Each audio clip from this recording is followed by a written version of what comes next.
Είναι το πιο καλοδιατηρημένο φράγκικο κάστρο στην Ελλάδα. Κλερμόντ. Αυτό είναι το αρχικό γαλλικό όνομα που του έδωσαν οι Φράγκοι ιδρυτές του. Λαμπερό, φωτεινό βουνό. Εξαγωνικό με μεγάλες θολωτές αίθουσες. Με αυλή και εκπληκτική θέα στο Ιόνιο. Οι πηγές εδώ χρησιμοποιούνται από την αρχαιότητα.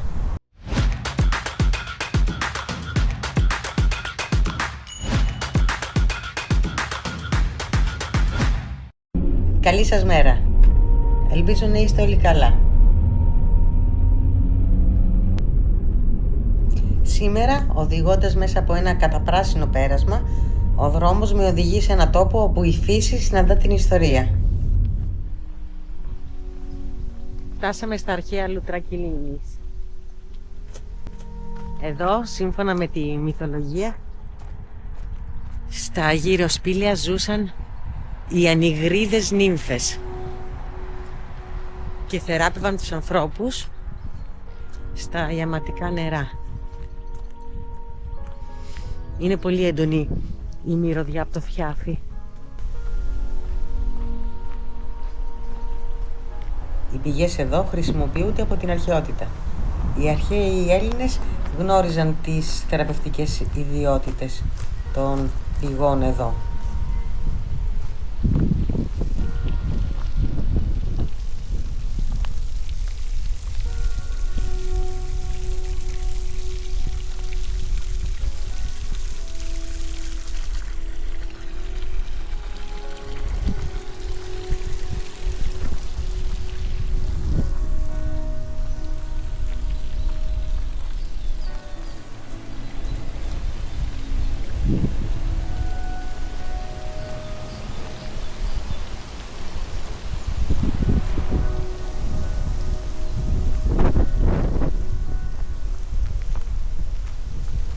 Οι κτηριακές εγκαταστάσεις όμως που θα δούμε είναι από την Ρωμαϊκή εποχή.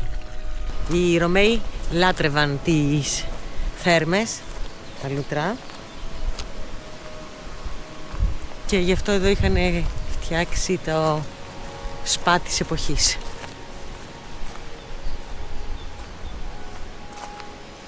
Εδώ έρχονταν οι άνθρωποι εδώ και 2.000 χρόνια για να θεραπευτούν. Είναι πολύ καλά για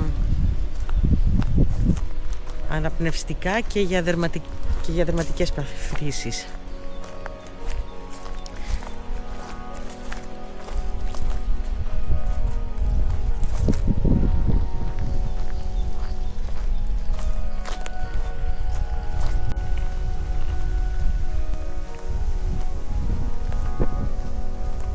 Εδώ τώρα, όσο μπορείτε να δείτε, γιατί είναι περιφραγμένο, είναι τα ερείπια από τα ρωμαϊκά λουτρά.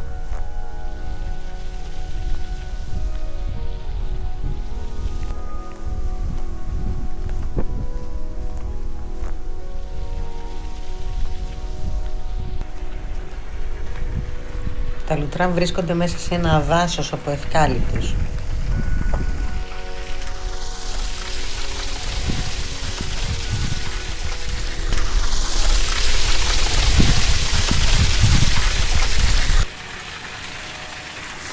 Τα λουτρά είναι ελεύθερα για το κοινό χωρίς είσοδο. Αυτά τα θειούχα λουτρά είναι πολύ καλά για αναπνευστικές και δερματικές παθήσεις. Εάν βρεθείτε στην περιοχή, αξίζει να τα επισκεφτείτε. Στην περιοχή, πολύ κοντά στα Λουτρά Κιλίνης, είναι το κάστρο Χλεμούτσι.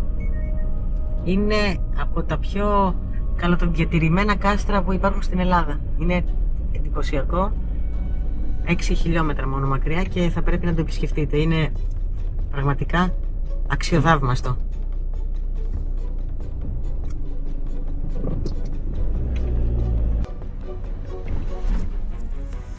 Το κάστρο χτίστηκε το 1220 με 1223 μετά Χριστόν. Είναι 800 ετών. Κοιτάξτε πόσο εντυπωσιακό.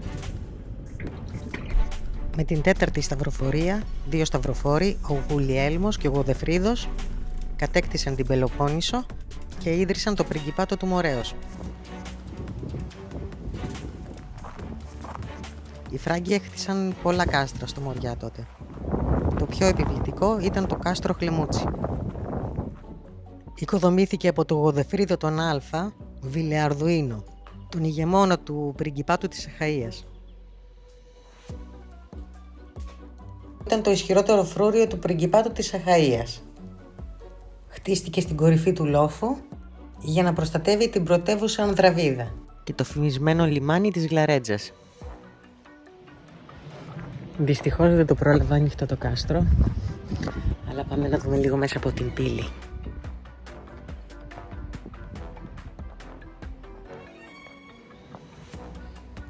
Εξαιρετικό δείγμα φράγκικης καστροδομής στην Ελλάδα.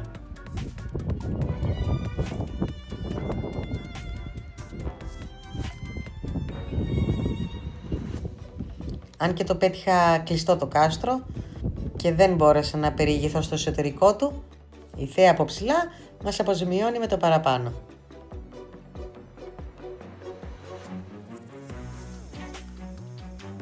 Το Χλεμούτσι δέσποζε σε όλη την πεδιάδα της Ηλίας, προστατεύοντας το πέρασμα προς το Ιόνιο.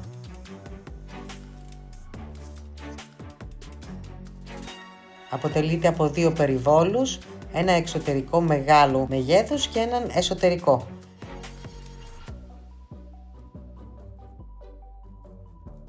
Εξαγωνικό με μεγάλες θολωτές αίθουσες, με αυλή και εκπληκτική θέα στο Ιόνιο.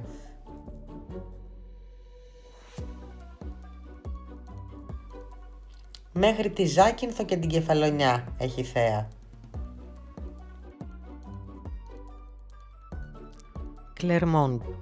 Αυτό είναι το αρχικό γαλλικό όνομα που του έδωσαν οι Φράγκοι ιδρυτές του. Λαμπερό, φωτεινό βουνό. Οι ντόπιοι Έλληνες της εποχής, μη μπορώντας να προφέρουν εύκολα την γαλλική λέξη κλεμόν, το παραποίησαν σε χλουμούτσι. Με τα χρόνια έμεινε το Χλεμούτσι, όπως το ξέρουμε μέχρι σήμερα. Οι Ενετοί αργότερα το έλεγαν Κάστλ Τορνέζε, γιατί πίστευαν εσφαλμένα ότι εκεί βρισκόταν το φράγκικο νομισματοκοπείο, που έκοβαν τα χάλκινα νομίσματα της εποχής, τα Τορνέσια. Και ποιος δεν έχει ζήσει αυτό το κάστρο. Οι Βιλαρδουίνοι, οι Φράγκοι ηγεμόνες του πριγκιπάτου της Αχαΐας, το κράτησαν από την ίδρυσή του μέχρι τα τέλη του 13ου αιώνα. Μετά το θάνατο του Γουλιέλμου Β. Βιλαρδουίνου άρχισαν διαμάχες. Το 1315 το κατέλαβαν για λίγο οι Καταλανοί.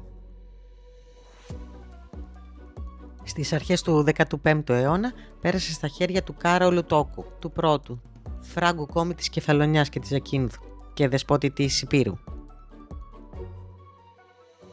Το 1427 το κάστρο περνάει ειρηνικά στους Βυζαντινούς ως πρίκα. Ο Κωνσταντίνος Παλαιολόγος, ο τελευταίος αυτοκράτορας του Βυζαντίου, παντρεύτηκε την ανιψιά του Τόκου, Θεοδώρα. Πήρε το κάστρο και το χρησιμοποίησε ως διοικητικό και στρατιωτικό ορμητήριο για την απελευθέρωση της Πελοποννήσου. Στη συνέχεια, το 1460, μετά την πτώση του Βυζαντίου, το κατέλαβαν οι Τούρκοι. Το 1687 με 1715 οι Βενετοί το κατέλαβαν για λίγες δεκαετίες και έκαναν κάποιες προσθήκες.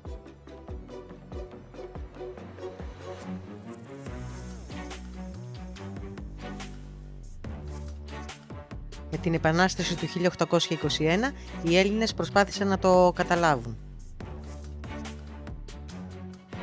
Το 1825 ο Ιμπραήμ Πασάς το βομβάρδισε και κατέστρεψε τμήματα των τυχών για να μην μπορούν να τα χρησιμοποιήσουν οι Έλληνες επαναστάτες ως οχυρό.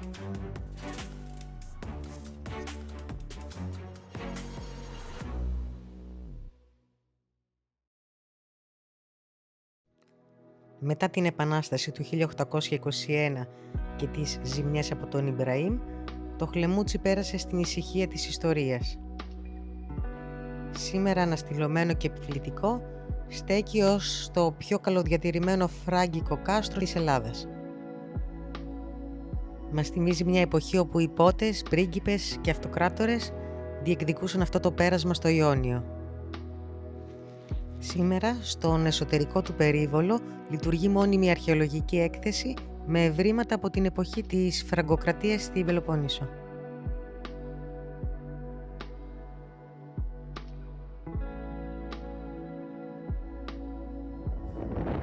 Εδώ, από μία πύλη στην πίσω πλευρά του κάστρου, βλέπουμε τι θέα είχε στο Ιόνιο.